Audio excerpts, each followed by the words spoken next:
नमस्कार। मैं रिंकी, कक्षा 12वीं की छात्रा, आप सभी के सामने स्वामी दयामुनि जी के जीवन दर्शन के बारे में अपने कुछ विचार प्रस्तुत करना चाहती हूँ। आशा करती हूँ कि आप सभी बड़े ही ध्यान पूर्वक सुनेंगे। औरों के लिए जो जीता है, कि औरों के लिए जो जीता है, औरों के लिए जो मरता है, उसका हर आंसू रामायण है, उसका हर कर्म गीता है, उसका हर कर्म गीता है। आज हमारे बीच में वह महान आत्मा नहीं है जिनको हम स्वामी दयामुनि जी के नाम से जानते थे। उनका पूरा नाम भगत दरियाव सिंह था। उनका जन्म 22 अक्टूबर 1903 को गांव हुमायूंपुर, जिला रोहतक, हरियाणा में हुआ था। उनके माता पिता बहुत ही धार्मिक विचारों के थे और अतः स्वामी दयामुनि जी भी उनके माता पिता का अनुसरण किया तथा उन्हीं के वचनों पर चले। उनके पिता का देहांत हो गया और घर की सारी जिम्मेदारियां उनके कंधों पर आन पड़ी। आज वो महान आत्मा हमारे बीच नहीं है, परंतु उनकी प्रेरणा, तपस्या, देशभक्ति की भावना, दयालुता तथा आदर्श जीवन आज भी हम सभी के लिए एक प्रेरणा का स्रोत है। जब स्वामी दरियाव सिंह जी 8 वर्ष के थे तो वे अपनी मां घोगरी देवी से संन्यास लेने की अनुमति मांगते हैं। मां घोगरी देवी उन्हें संन्यास लेने की अनुमति दे देती हैं। उन्हें संन्यास लेने की अनुमति दे देती हैं। संन्यास लेने के बाद मां का अपने लाडले के प्रति प्यार इन पंक्तियों के माध्यम से प्रकट होता है।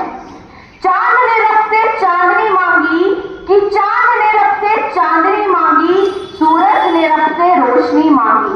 रब ने पूछा तुम्हें क्या चाहिए, तो मैंने अपने बेटे की खुशी मांगी, तो मैंने अपने बेटे की खुशी मांगी।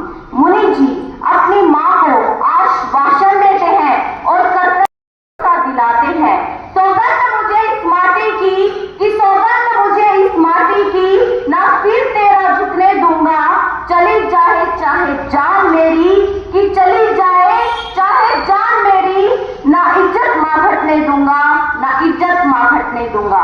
कठिन परिश्रम में भी स्वामी दयामुनि जी का अटूट विश्वास था। उनका मानना था कि परिश्रम के बल पर ही मनुष्य महान से महान उद्देश्य की प्राप्ति कर सकता है। उनका कहना था कि परिश्रम के बल पर हम हर कठिनाइयों का आसानी से सामना कर सकते हैं।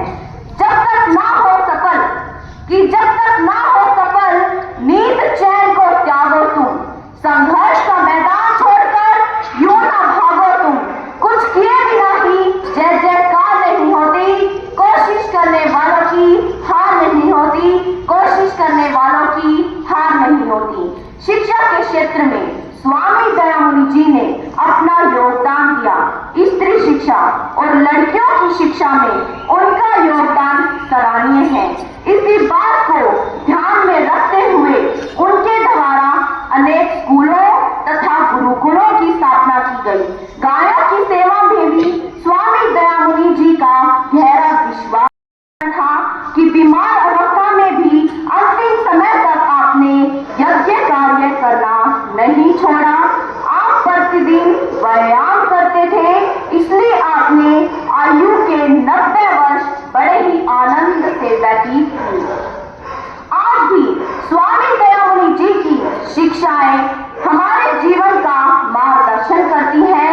भगवान से हमारी यही प्रार्थना है कि हमारा विद्यालय स्वामी दयामुनि निरंतर प्रगति उन्नति करता है।